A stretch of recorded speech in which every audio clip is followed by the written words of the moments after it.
gente, é Mandingueira, estamos aqui hoje para mais um vídeo aqui do canal.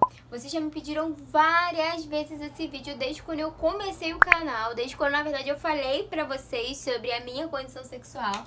Mas hoje eu fiquei pensando muito, né, gente, de como eu poderia me expressar pra vocês, porque isso pode influenciar nas experiências que vocês estão tendo agora, principalmente vocês que são menores de idade, né, que são adolescentes, que estão se descobrindo. Então eu acho que esse é o momento certo pra falar sobre isso. Lembrando, né, antes de tudo, que nesse meu processo a espiritualidade sempre esteve comigo. Então por isso que eu trouxe aqui pro canal esse tema, tá? Então vamos pro vídeo.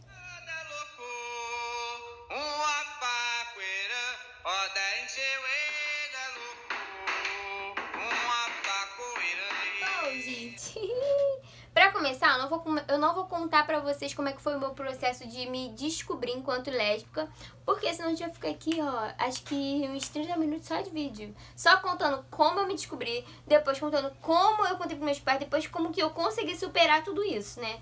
Então, eu vou contar pra vocês, na verdade, como que eu me assumi pros meus pais, porque acho que esse é o processo mais difícil.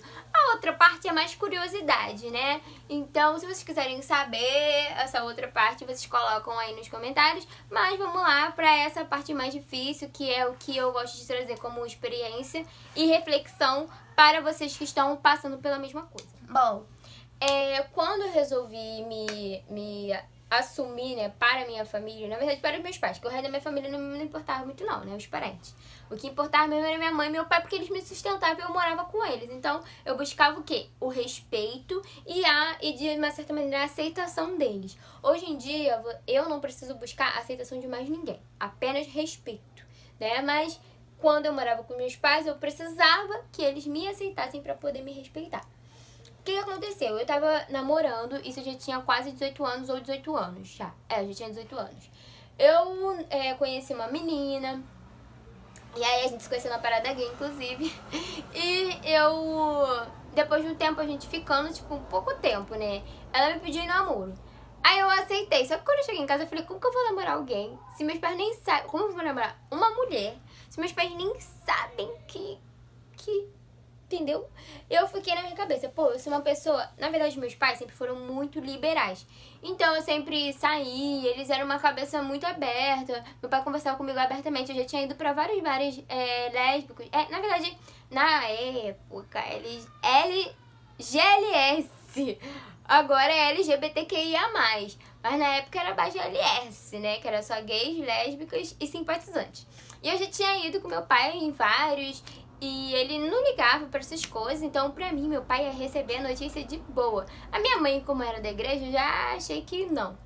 Mas, ok. Aconteceu uma coisa que foi um estopim pra eu poder realmente falar pros meus pais. Eu não sentei pra conversar, talvez hoje em dia eu faria isso, mas na época eu com muito medo, eu com muitos conflitos na minha cabeça, eu não sentei pra contar, né? E eu tava com muito medo de me privarem de me encontrar com a menina, que pra eles era minha amiga. E então eu fiquei com muito medo e eu falei, vou deixar do jeito que tá, né? A gente namora escondido, a gente se vê no final de semana e é isso aí. Eu tava muito tempo sem ver uma amiga minha, muito tempo mesmo. E eu morei no mesmo bairro, que é um bairro que eu moro hoje, desde sempre praticamente. Desde uns 5, 6 anos de idade. Então, eu conheço muita gente aqui, toda a minha família mora aqui, então... Muita gente também conhece a minha família. Enfim, tu vai na esquina, no mercado, toda hora tu encontra um parente, tu encontra alguém. É assim, né? Bairro normal, que você mora desde quando nasceu. E aí eu tava muito tempo sem ver uma amiga minha que também morou aqui, só que ela se mudou. E quando ela veio aqui de novo, a gente se viu, a gente se abraçou, ela pulou no meu colo, ela ficou beijando meu rosto, minha cara. Às vezes a gente dava selinho também. Enfim, a gente era assim. E uma pessoa viu isso e fotografou também. Ligou pra minha mãe, uma pessoa que provavelmente conhecia minha mãe, né? Que até hoje eu não sei quem é. Talvez ele deve ter sido até algum tio meu, enfim. Aí ligou pra minha mãe e falou que... Ficou me ameaçando. Que história é essa? Que ela tava beijando garota no meio da rua. Que ela tava se agarrando com uma menina. Que não sei o quê. Ficou falando várias coisas. Só que o pior é que a pessoa... Por isso que eu acho que não é nenhum parente. Porque a pessoa me ameaçou. Ficou falando que ia me fazer virar mulher, que ia fazer isso e aquilo outro comigo. Falou várias coisas. Minha mãe ficou apavorada. Qualquer pessoa ficaria nesse caso, né? E eu lá na casa da minha namorada, com a família da minha namorada, tranquilona, vendo televisão, comendo a beça, curtindo. E minha mãe me ligando e eu nem aí pro meu celular. Ih, tô nem aí. Eu já nem atendia muito meu celular, nunca gostei muito de celular. E minha mãe me ligando pra saber onde que eu tava, o que tava acontecendo. Ficou desesperada, achou que realmente a pessoa que ameaçou estava ali me vendo e ia fazer aquilo. E eu nem aí. Aí minha mãe pegou um carro, acho que foi até meu pai, eu não lembro se ela... Eu não lembro se foi meu pai. Ela foi com meu pai, ficou me procurando pelo bairro todo, até que ela chegou na casa dessa minha amiga, que ela também estava com um pouco de implicância, né, com ela, porque eu tava muito grudada. E apareceu lá, do nada, e eu de boa. E ela, entra no carro agora, porque não sei quem falou isso, falou aquilo, falou outro, não sei o que, não sei o que lá. Eu falei assim, tá, mãe, e se eu fosse Betão, qual o problema? Primeiro eu expliquei que era minha amiga, que ela conhecia essa minha amiga, né, ela sabia que ela era minha amiga. Eu falei, é a fulana. Ela voltou, que tava muito tempo sem ver, ela foi, me abraçou e me beijou. Mas qual o problema? Aí depois ela puxou o assunto da menina, que realmente era minha namorada. Eu falei, tá, e se ela for minha namorada, tu vai fazer o quê? Fui afrontosa, não era pra ter sido afrontosa, mas eu fui. Aí ela falou assim, eu não quero isso não existe, não sei o que, não sei o que, não sei o que lá. E ela era já da igreja. Inclusive eu ia pra igreja com ela, mas depois eu parei de ir por causa de um episódio parecido como esse. Mas aí eu fui e falei assim, mãe, eu fui bem sincera, eu posso hoje chegar ali e terminar com essa minha namorada. Tá, ok. Eu posso ficar trancada dentro de casa se eu ver na tua cara. Ok. Eu vou deixar de gostar de mulher? Não. Então, nada que você faça, que você fale, que você imponha, vai fazer isso mudar. Aí minha mãe falou assim, vamos ver então.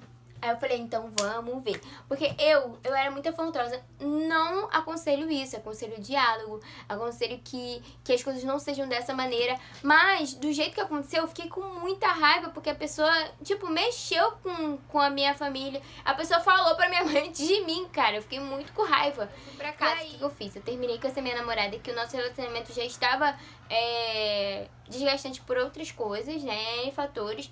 Mas eu terminei, não foi um término definitivo, a gente ficou se pegando também, a gente ficou no vai e volta, nesse negócio vai e volta, enfim. Mas eu decidi na minha cabeça que eu ia fazer do jeito que ela queria. Eu ia terminar, eu não ia mais ter contato com nada, eu não ia mais pra casa dos meus amigos, eu ia ficar só em casa, eu não ia nem mais pra escola. E eu falei, eu não vou mais pra escola, eu vou terminar. Eu falei, é isso que você quer. Eu vou terminar, não vou mais pra escola, não vou mais sair de casa, vou ficar trancada aqui só olhando pra tua cara, pra ver se alguma coisa vai mudar. E aí ela falou assim, então vamos ver. Eu falei, então vamos ver. Então vamos. Mas antes, meu pai me chamou pra conversar comigo. Meu pai sempre foi muito liberal, sempre me levou pra tudo quanto é lugar. E a gente ia pro samba, pra lá, pra vários lugares, enfim. Como eu falei, muito liberal. E aí, quando ele me chamou pra conversar, eu falei assim, pelo menos alguém vai me acolher, né? Porque eu tô sofrendo homofobia dentro de casa. Mas a minha mãe já esperava. Mas o meu pai, eu falei, ele vai me entender. Ele vai estar comigo. Ele vai tentar conversar. Ele me chamou pra conversar, cara. Eu fiquei muito feliz por causa disso. Aí eu fui, porque com a minha mãe era tudo briga. Com meu pai tinha diálogo. Eu cheguei pra conversar. Ele me ouviu tudo que eu tinha pra falar. E no final ele falou assim, tá, você vai terminar com ela, isso não existe. Eu acho super nojento duas mulheres se beijando. E imaginar minha filha ainda, é pior ainda. Não sei o que, não sei o que, não sei o que. Olha, ele falou tanta coisa que acabou com o meu mundo, me desmoronou. E aí eu falei assim, então é isso que vocês querem. Então, tranquilo. Fui lá, fiquei em casa, não falava com ninguém. Só que eu fiquei tão introspectiva, porque realmente eu fiz tudo que... Ela me acordava pra ir pra escola e eu falava, não vou. Ela me chamava pra comer, eu falava, não vou comer. Ela me chamava porque eu falei, não vou fazer. Entendeu? Ficou uma guerra fria dentro de casa. Isso durou, tipo, meses e meses e meses. Eu tentei namorar escondido, mas não deu certo desse jeito, né? Claro. E eu não queria esse fardo pra vida dessa pessoa. Então, eu terminei de vez. E só que eu fiquei tão mal, me afoguei tanto. A minha energia ficou tão densa que eu não tinha mais vontade de viver. Eu saía de casa, às vezes eu tinha umas crises de pânico. Um dia eu fui fazer uma cirurgia espiritual pra ver se eu melhorava, que foi a minha tia que me levou, na verdade, no Tupiara. Minha mãe sabia que eu fui fazer.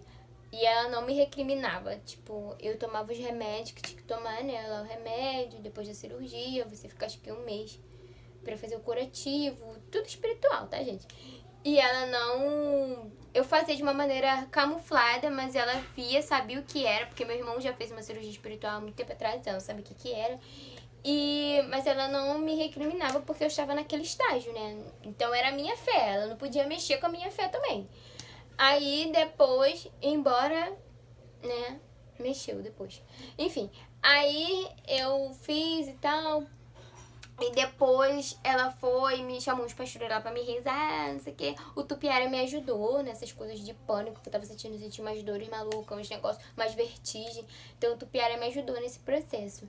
E o pastor lá me rezando, eu não sei qual foi muita diferença. Porque logo depois que o pastor me rezou, eu também, a minha mãe me levou numa rezadeira, que era uma rezadeira que rezou a família toda. Então, esse também foi um processo onde a minha mediunidade estava meio desequilibrada. Então, eu tava acontecendo muitas coisas comigo. Eu tava tendo visões, eu tava tendo sonhos, pesadelos, não sei o que, muitas coisas assim. Então, ela ficou meio desesperada, porque ela já tinha me levado em vários médicos, os médicos ela tá normal, mas em casa eu não tava normal, entendeu? A gente foi na rezadeira e eu passei um final de semana com a minha avó. Aí, uns dias, né, na minha avó. Depois desse dia, até eu já contei essa história pra vocês. Depois desse dia eu fiquei bem, eu decidi que eu ia dar novos rumos pra minha vida. Eu decidi, eu falei, não vou ficar nesse poço aqui não. Vou dar novos rumos. Então eu recebi uma proposta de emprego, comecei a trabalhar. Quando eu entrei na empresa, eu botei uma meta na minha vida. Falei, vou subir de cargo, não vou ficar só ganhando esse dinheirinho aqui não, porque eu preciso da minha independência, eu quero viver a minha verdade e eu não vou ficar me limitando, nem me sentindo coagida, nem ficar me reprimindo por causa das pessoas. Mas eu tenho que respeitar o ambiente onde eu vivo. Nessa época eu já tava mais assim, voltei pra escola, terminei, né, meus estudos, entrei curso de inglês, comecei a fazer várias atividades, comecei a sair com as minhas amigas de novo, conhecer gente nova. As antigas também ainda estavam na minha vida. Mas enfim, aí eu fui e decidi que eu ia morar sozinha. Juntei dinheiro e conheci outra pessoa, gente. Quando eu conheci essa outra pessoa, ela era 10 anos mais velha que eu. Então ela já morava sozinha, já tinha um trabalho fixo, já era bem resolvido, já tinha tido outros namorados de anos também. Então eu fiquei assim, gente, eu preciso resolver minha vida. Eu não posso ficar nessa vida de adolescente pra sempre, não. Agora eu sou uma mulher, estou namorando uma outra mulher que é muito bem resolvida. Então eu preciso decidir isso aqui na minha vida. E aí foi quando eu decidi sair de casa mesmo, né? Fui morar com ela também depois. E esse processo de transição é uma história muito grande. Então eu vou pular, vou guardar nesse parêntese e deixar pra cá.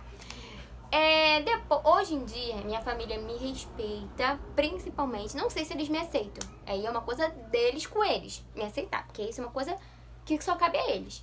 Agora, me respeitar, eles me respeitam. Eu vou com a minha namorada, a minha avó, né, antes de falecer, ela chamou pela Letícia, ela queria ver a Letícia, pediu pra Letícia ajudar ela, enfim. Minha mãe hoje em dia trata eu e Letícia como gêmea, minha mãe hoje é pastora, mas trata a Letícia igual gêmea, como se fosse filha dela praticamente. Tudo que ela compra pra mim, ela compra pra Letícia. O pai também vem na minha casa. Eu quase não vejo meu pai, mas quando ele aparece, ele também não sofre nenhuma piada nem nada. Então, meu conselho é principalmente que vocês vivam a verdade de vocês. Optem pelo diálogo. Se vocês moram ainda com seus pais, não ficam no conflito. Tenta conversar. Se eles não te aceitarem, né? Se eles não te respeitarem a sua condição sexual, traça metas na sua vida, sabe? Fala, então, ok, eu preciso terminar meus estudos, eu preciso depois arranjar um emprego e depois viver a minha verdade. Com o tempo, as coisas se ajeitam. Existem casos onde realmente a família, né? Igual meu pai demorou muito pra vir falar comigo, pra me procurar, pra vir conversar. Mas, assim, veio conversar, falou, eu te amo depois do jeito que você é, nananana.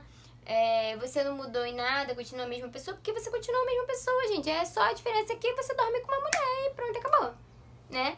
Mas enfim, gente, até eles entenderem isso. E realmente família é um relacionamento que é o primeiro relacionamento abusivo que a gente vive, que as pessoas romantizam.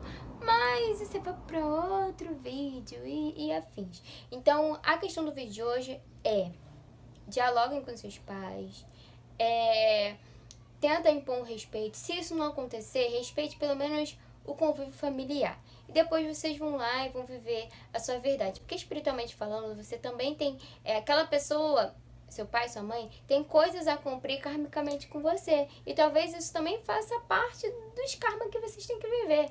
Então, de alguma maneira, não tem como você fugir de um karma, né, gente? Eu espero muito que vocês tenham refletido sobre a minha história.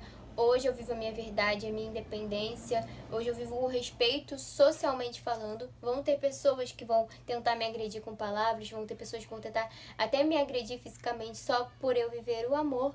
Mas eu vivo aqui impassível, sabe? E sou feliz.